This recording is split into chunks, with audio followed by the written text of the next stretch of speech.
Hi, everyone, and welcome to another episode of OneMicNite, the podcast that brings you stories of artists and people on their journey, helping to guide, answer questions, and motivate you in life and the business. I want to thank you guys all for being with me on this journey. We've documented a lot of people's stories and hopefully inspired you along the way. And today is no different. My guest today is an author. Her book is called A Soldier's Wife: The Pain, the Struggle, the Courage, and the Survival. She's a mother. She is a breast cancer survivor, and she's dealt with a lot of mental health issues along the way. So we're going to talk about that. And please make sure you get ready, buckle your seatbelts, because we got a lot to talk about today. So please welcome her. Her name is Dru Titus. Welcome to OneMicNite. Hello. Thank you so much for having me on your show. Thank you for being here. Thank you so much for being here. First question, who is Dru Titus? First of all, I am a mother of two beautiful children, and I'm also an author. I recently wrote a book about my experience of being a breast cancer survivor, as well as being a soldier's wife. And with that, I talk candidly about breast cancer when I was first diagnosed with breast cancer, as well as mental health and mental illness. My husband struggled with mental illness, and I'll talk about that later on. But I have experienced a lot in my lifetime, and I would like to share with everyone, hoping that my story can help the next person who is experiencing or going through similar events. I love that. Well, let's get into some meat and potatoes of it all. Where is Dru from? Where did you grow up? Dru is from a town in South Carolina, Lynchburg, South Carolina, a small town in Lynchburg, South Carolina. And that is where I met my husband. We attended the same high school, but it was at a different time and point. He's a little older than I am. So I met him in our hometown, Lynchburg, South Carolina. Mm-hmm. But I'm currently living in Columbia, South Carolina. Okay. How far is Lynchburg from Columbia? Is that pretty close? It's about 115, 120 miles. Okay. After my husband retired from the military, we decided to make Columbia our home. Okay. What's life like in South Carolina? For those of us who haven't experienced South Carolina, what's it like there? South Carolina, Columbia life is wonderful for me. It depends. I love the warm weather. We don't really have a winter here in South Carolina. Every now and then we will receive a cold snap, and that's what I like. I love the weather. There's a lot to do in South Carolina, especially Columbia, and also where Columbia is located. It's not too far from Charlotte. If you like to take a drive up to Charlotte, then we have Myrtle Beach in South Carolina as well. A lot of entertainment spots there. So for me, I am loving South Carolina. You're loving it. Okay, it sounds good. I know a little bit about Myrtle Beach, and Charlotte's has a great reputation. Mm-hmm. So, what was life like growing up for you? Did you come from a big family? Yes, I have 8 siblings in my family. Now, Lynchburg is a very small town, and everyone knows everyone in Lynchburg, and it's just like a big family, because I think the population maybe 300 for the population of Lynchburg, South Carolina. And it's just like it's a village there. You've heard the expression, it takes a village to raise a family. Right. Lynchburg is truly a village where everyone helps or assists with raising the family. Right. I know what that is. I actually was born in Nashville, Tennessee. So I lived there for a few years and then moved on somewhere else. But I do know that when I lived in Nashville, it was exactly that. You know, you watched out for the neighbors' kids. You watched out, you knew everybody on the block. If your kids were acting up and they were over at your house, your mom would spank them. Same thing with me. If I was acting up at somebody's house, their mom could spank me and put me back in line, but in a caring way, but to make sure that you were on the straight and narrow, of course. We ain't doing that now, but a lot of people won't allow you to do that. But there's a certain Southern thing that goes along with that. Old school love. Old school love. That's right. So you live in Lynchburg, and you met your husband. He was in the military. Was he in the military when you met him? Yes. No, he was not. Actually, we attended the same high school. Mhm. He's 4 years older than I am. Right. And my husband, Tony, he was in high school. I was in middle school. So I knew of him because he played basketball while he was in Okay. high school, and I knew of his family. Um, and then later on in life, after I graduated from college, I was home for the weekend and I met my husband. I met Tony again. A friend of ours introduced me to him, but I knew who he was and he knew my family. And we started talking and dating and got married, and one thing led to another. It started out. Yeah. What was it like when he decided to go into the military, or what prompted him to go into the military? His father was in the military, Okay. from my understanding and from pictures and talking with him and his family as well. He was in the military when I met him. He was actually stationed at Fort Bragg. I met him later on in life. I was in college. He had graduated from South Carolina State, traveled a little around the world, and he was stationed at Fort Bragg. So it was later on in life when I met him, or should I say, when I got reacquainted with him. Okay. Okay. Yeah, the military is a lot of things. I had a few family members in the military. You get a lot of world travel, a lot of knowledge, but there's a lot that goes along with the military in terms of you being in the military and the psychological effects that it has on you. Did that ever come up in your relationship, in your marriage? Yes, and I discussed that in the book as well. There are a lot of sacrifices that are being made or were made in our household with him being in the military. My husband retired as a colonel, had a lot of responsibility with the soldiers when he was there, as well as, which meant that as a military wife, there was a lot that I had to do, and I had to do it alone. And when he was deployed and when they did the Iraq 9/11, I was geographically single with my son at the time, and he was away. And, we were trying to, with the marriage and raising, I think our son at that time was in elementary school, and raising our son and trying to get our son to, talk to him, etc.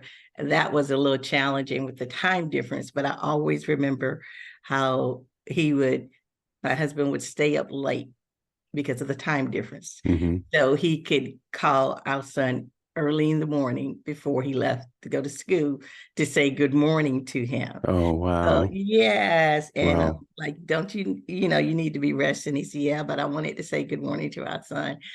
So with the military, there are a lot of sacrifices that the spouses make, as well as the children missing significant occasion, whether or not it's a graduation. It just depends on what's going on in the world and when they're called and what they need, the duties and what they need to do. Absolutely. Yeah, because I remember back then we didn't have the video. So that's, that's a little bit different. Just a phone call is different than having a video call and, and in that format. What was it like for you to, and I don't want to put it like this, but to raise a young man almost by yourself? That's a huge challenge.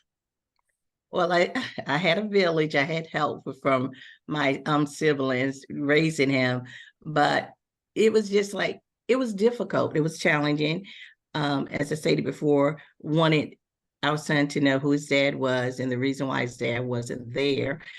So we were creative with the telephone calls and as well as sending gifts. Well, sometimes the gifts didn't come through the mail. It was just actually me picking it up and putting it on the doorstep for birthday.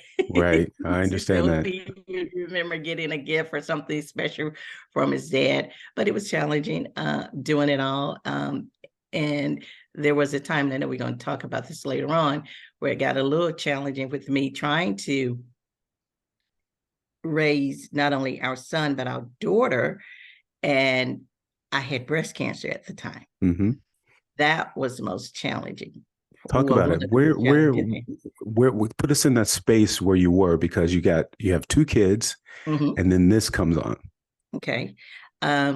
I was diagnosed, I'm take you back to the breast cancer diagnosis. When I was diagnosed with breast cancer, my husband was actually here and I was working and I got the phone call. I thought I went in for a routine mammogram.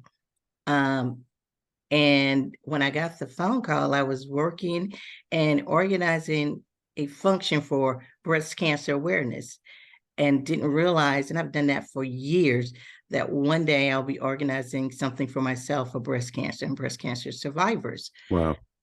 Yes. So when I Yeah. got the phone call from the breast cancer facility, I was under the impression that they were calling me not about test results, but to ask me about the ribbons that I requested and some of the pamphlets on breast cancer awareness so I could pass out at the agency.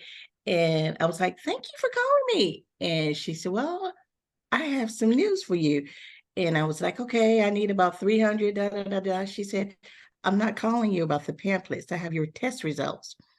And when she told me that I had breast cancer, I didn't hear her. Mm-hmm. I still, it was just something about it. I didn't hear her. And then when she continued to talk about the next stages of the process that I needed to go through, and when she mentioned surgery, I started crying.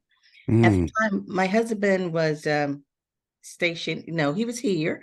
He was working at a local university as the professor of military science. So I called him and I put him on the conference call, and the young lady on the other end just was telling him about the results and where I needed to go.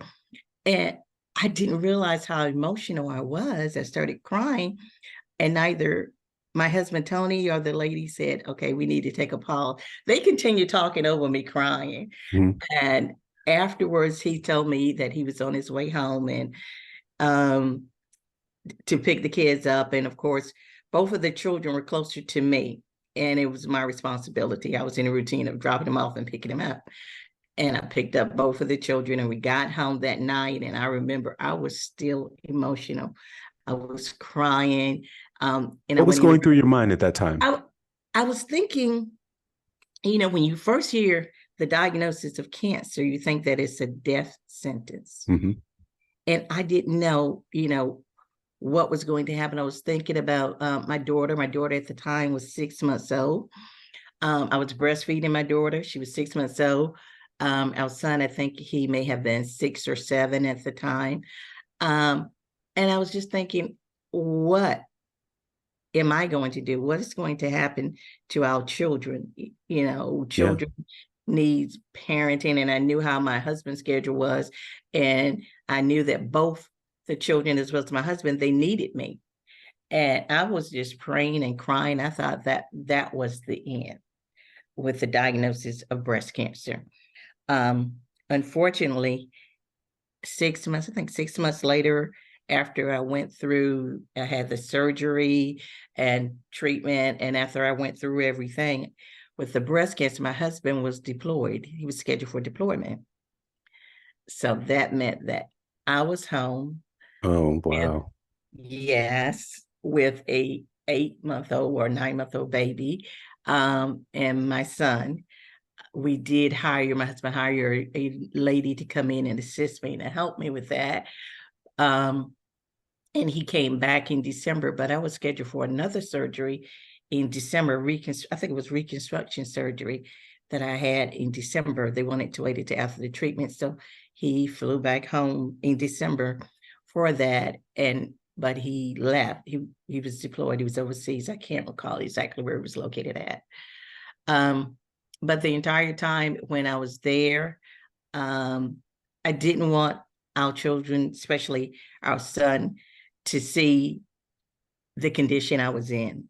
Mm-hmm. And I didn't want them to know the sadness that I was feeling. I was determined not to allow cancer to take away the joy from my family.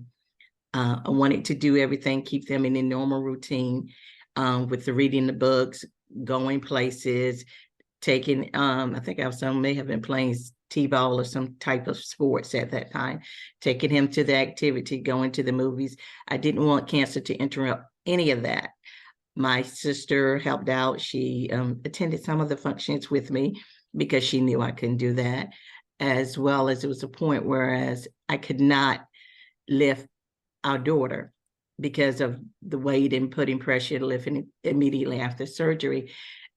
However, I spent time reading to her and my son, which I did every night. They would come and get into bed with me, and I would read with them. And when it was time to even give our daughter a bath, I assisted with the bath.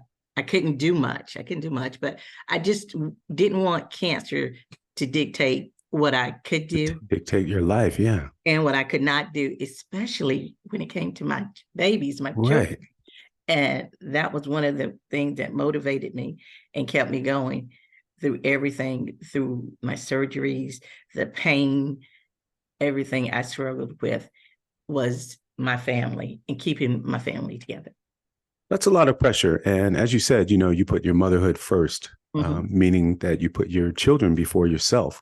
How did you deal with that type of pressure, and where were you mentally? Because you have something physical going on with your body, and mentally it's challenging to do those things together. So two things: one, where were you? And two, how important was a sense of community for you? Because your husband was deployed. How important was there, or did you have a community to help you? I did. I had the community, my church community.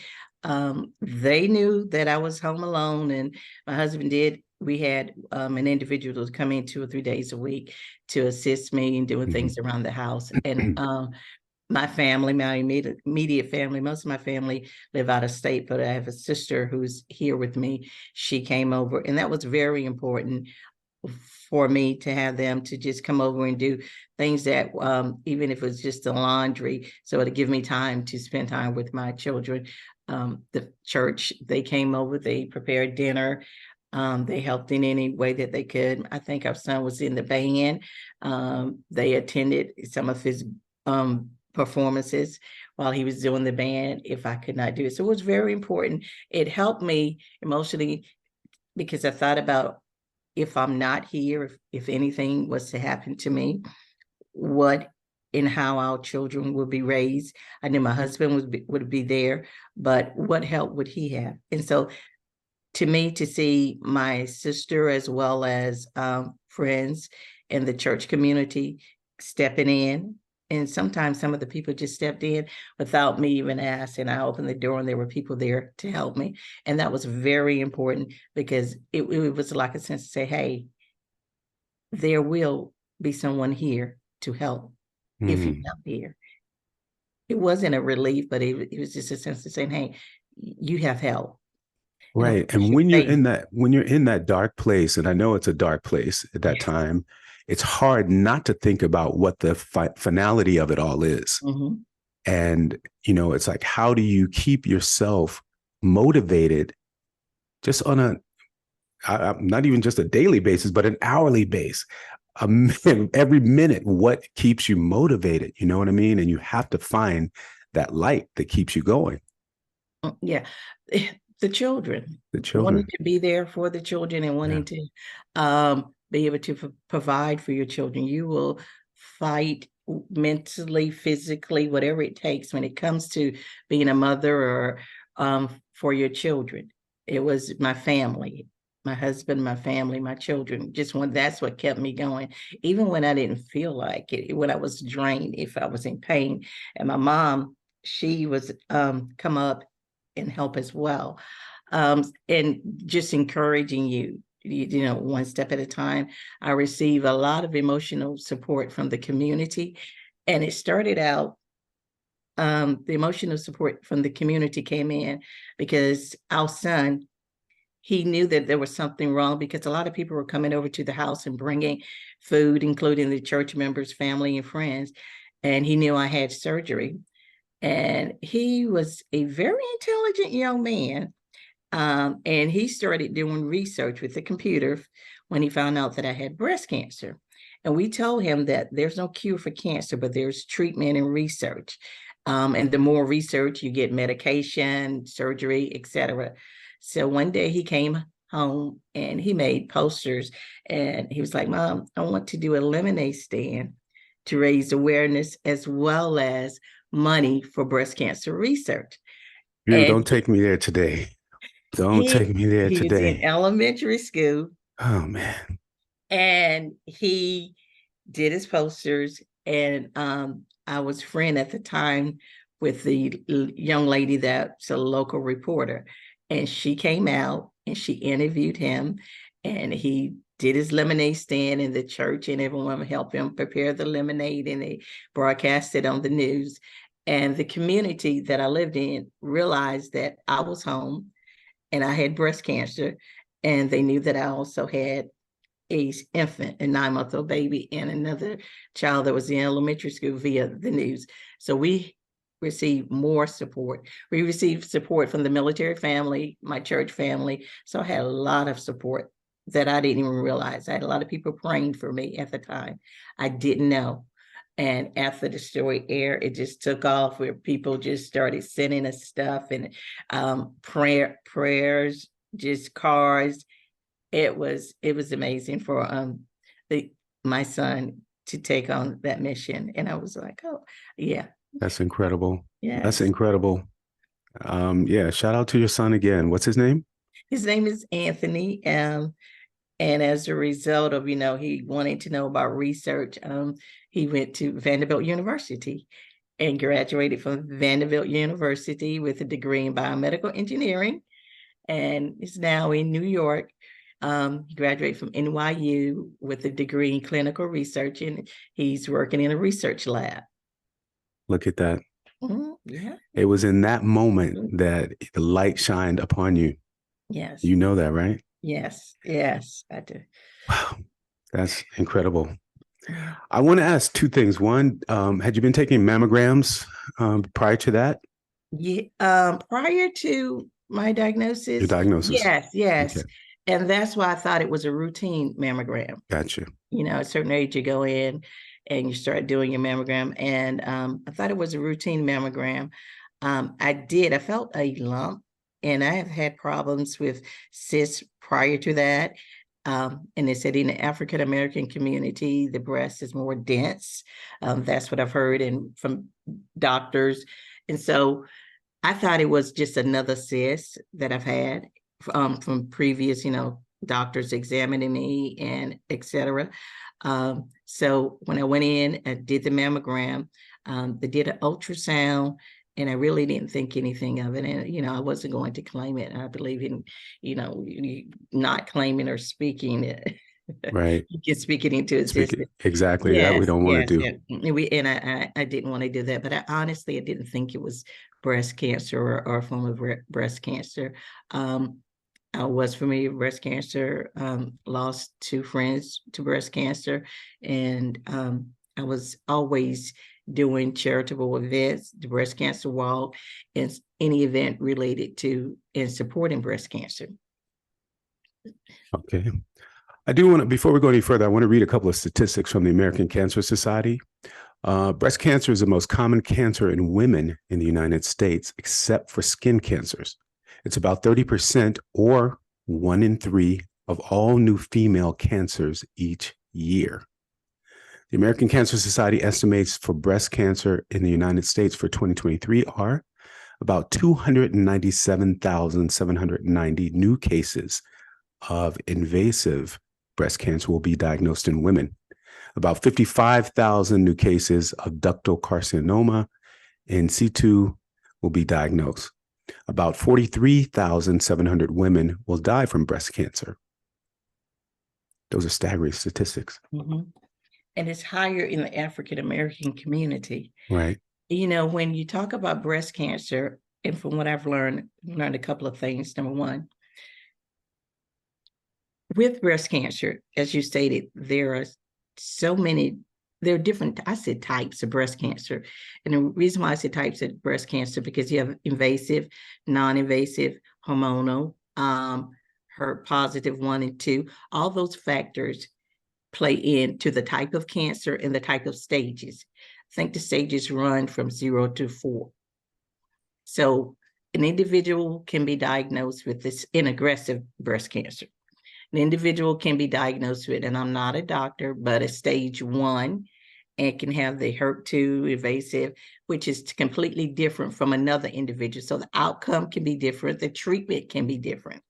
And I say that so when someone says that they had breast cancer and this is the treatment that I received, or the outcome, what happened to this individual, it's because of the different factors that are involved with the breast cancer. So the outcome for women are different. Okay.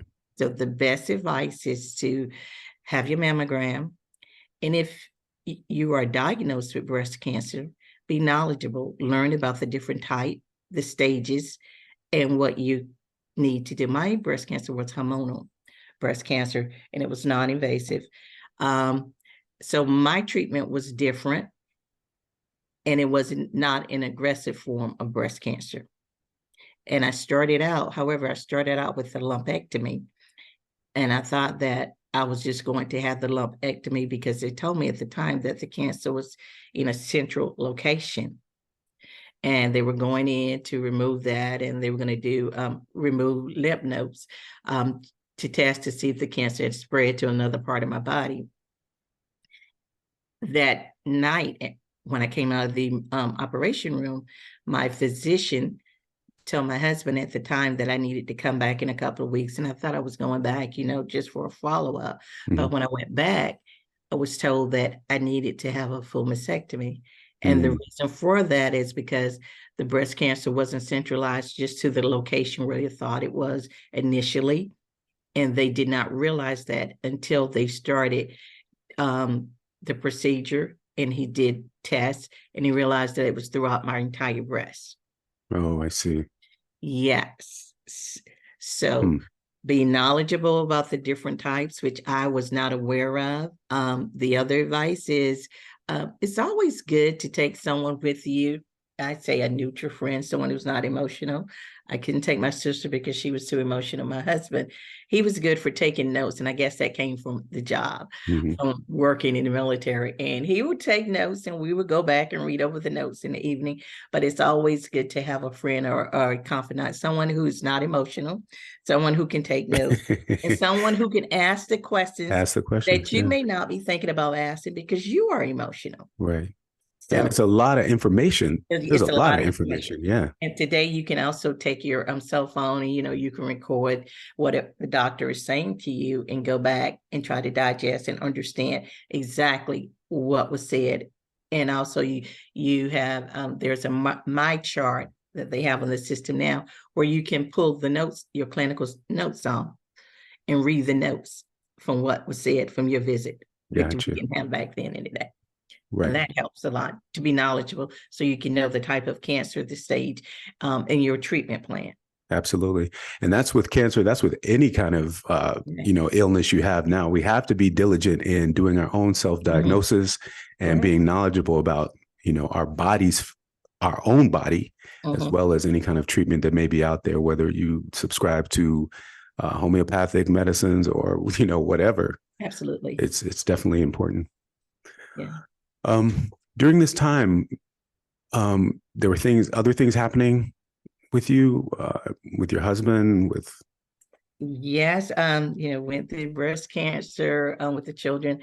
My husband came back from overseas. We were having a good time. I think we were in a good place in our marriage, in our life with the children, doing vacation, etc.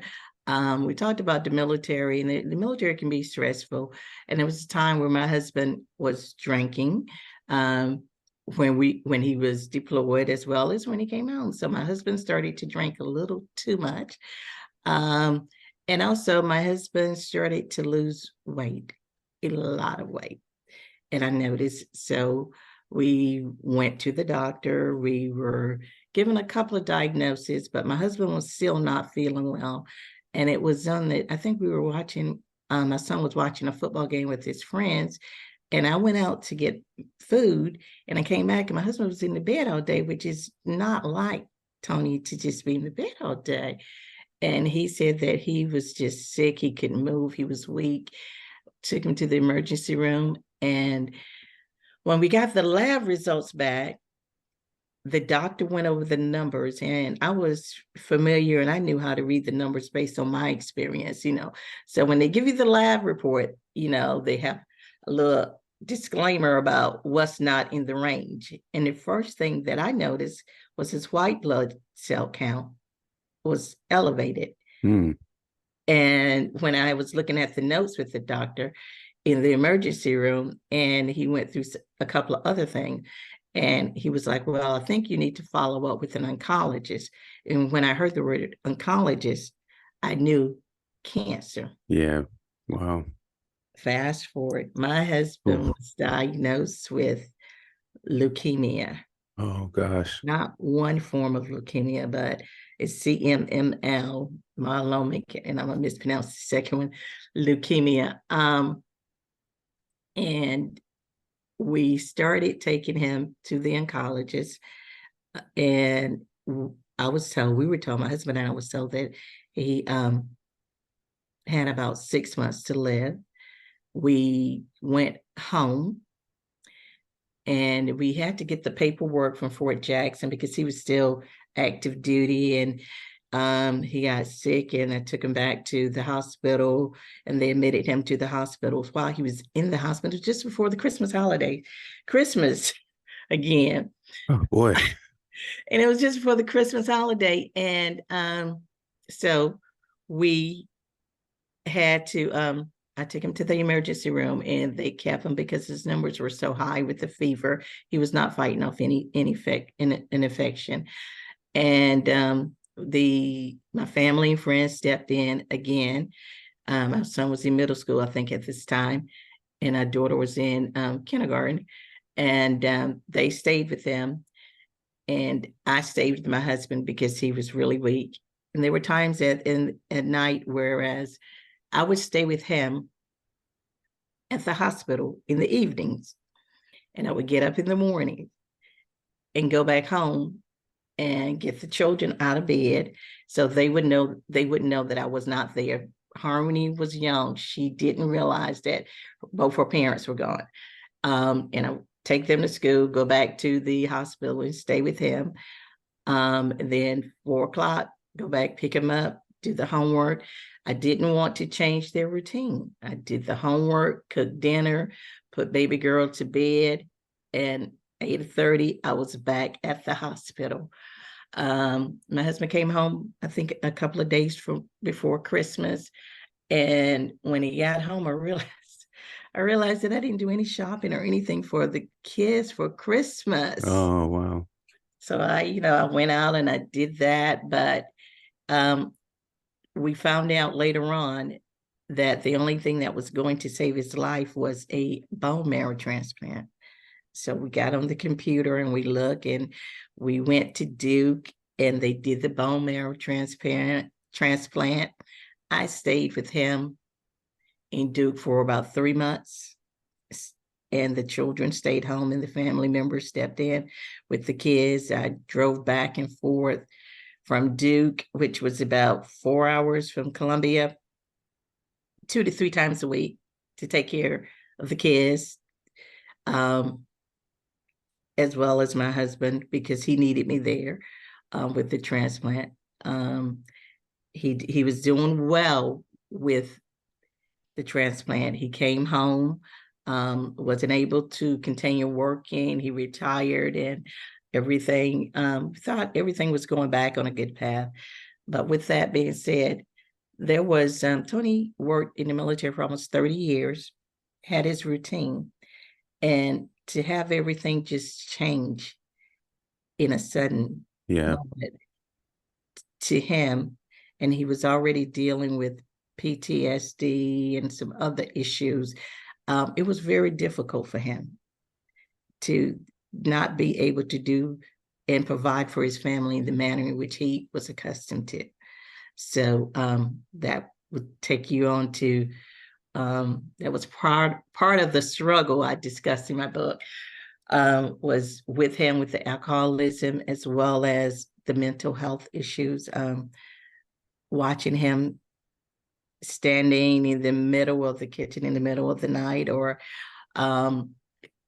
when he gets upset from things that just are not in place, and he would go on, I would say, start the yelling and the profanity, and you have the children at the house and you're trying to protect them. I went into my protective mode on several occasions with him, and it was difficult. Oh, there was a part of me that knew, and I was trying to understand what he was going through. Being in African American community, just in the community, mental health is not an issue that's discussed a lot. Not very much at all. It's like a stigma. And also there's like, okay, what happens in your household, it should stay in your household. Right. But there comes a time where things are happening where you need help, and it needs to be discussed in order to receive the help that you need. Absolutely. And there is no shame in being in having mental illness, whether or not it's depression, which I knew he went through a stage of depression, which was the reason why he increased drinking, or whatever the reason may be. Right. So we went through that stage. It was an emotional roller coaster. Where were you? Where was your head at that time? How were you able to?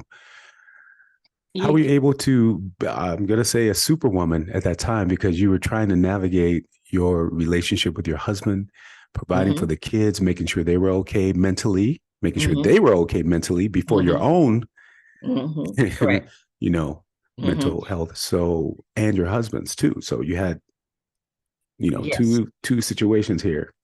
Trying to protect the children from what was happening. That was difficult. And I got to the point where I knew his trigger points, and I knew when the drinking started, what I needed to do and how to protect them and, shield them from everything that was happening. But also, it got to a point where I couldn't shield them anymore. Yeah. I could not shield them from the pain, from what I was feeling, from the pain of, it was breaking me down mentally. I tried to be a superwoman, but I was not. I couldn't be. And at the time, there was a movie out called Prayer Warrior, where they were writing the little sticky notes throughout the house. And my closet was my prayer warrior room. The bathroom, I was praying. I didn't share much of it because, once again, that's something that you just don't discuss. Right. It got to a point where and I don't want to tell too much of the book, but we were selling a home, and the house was vacant. And I asked him, and he was doing well. He went through the bone marrow transplant. He was doing well. He wasn't working, and he was depressed. So I asked my husband at the time if he could move out because he needed space. And while he was not living with us, that was actually one of the, our relationship was better. It was stronger. Yeah. And another thing that happened. And here's the thing. I'm going to stop you for 1 second. There's no shame in saying that. There's absolutely no shame in saying that. And I applaud you for saying that, because it's not like you ended the marriage. It's not like you aborted anything. You left. You need that space. He needed that space for your clarity, for his clarity. Right? Yes. Yeah. But no, he didn't want it to leave like right there. It took a couple of asking, and the way I navigated to get him out of the house, it's in the book, but I had to be creative to get him out of the house. And you don't have to tell us, but we're going to read the book to find out. We and before he left, I was taking him to all of his appointments and everything, because he was still on a lot of medication. He lost his vision, and Yeah, he was Wow. diagnosed with a couple of rare forms of eye disease in his eyes, and he lost his vision and in one of his eyes, and the other one, it was just blurred. So I was still doing all of his paperwork. I was driving him around. I was taking him to his appointments. I would pick him up. He would come over, eat dinner with us. If our son was home from Vanderbilt, he came over, drop him off, but he was not spending the night. And when it got to the point where he wanted to drink or he would get upset, that was when it was time for him to leave. Okay. So yeah, Yep. that And was the that's okay. Yep. time for him Mm-hmm. to leave at Yep. that point. Yeah. So the book is entitled The Courage, the Struggle, the Pain. The pain was the cancer diagnosis. The struggle was getting through the cancer, and also struggling with my husband, mental illness, and just the courage to get it through all of that in the aftermath. Now, That's right. And I that's don't want Go I ahead. don't want to tell the ending of the book. No, don't. However, my husband passed, Okay. and it was like he fought the fight with leukemia, and I always say that he was a soldier. He fought in different wars, etc. He fought the fight with leukemia. However, he did not lose his battle with leukemia. Okay. And we'll leave it at that. And we'll leave it at that. We definitely will. And so my question to you is, where do you stand in all this, in this whole journey? One, how did you see the light? Or did you even know there was a light at the end? And where do you stand now? Well, I knew that there was a light and that there was going to be a light because of my faith. When God brought me through my diagnosis of breast cancer, and it could have been a different outcome, I knew that I was going to survive anything else that came my way. No matter what it was, I just had the faith. Even when I went through some of the things I went through with my husband, with the drinking, the verbal abuse in the marriage, I knew I was going to come out of that. At the time, sometimes you say you have to go through some things in order to see the end of, I think the expression would go through the storm to see the rainbow. I went through a lot of storms. But I knew that I was going to survive it all. That's right. Mm-hmm. Where can we find the book? The book is on Amazon, and it's The Soldier's Wife, The Pain, The Struggle, The Courage, and The Survival. And it's on Amazon. On Amazon. Okay. Yes. We want to make sure we get that. Is there something else you want us to know about Dru Titus?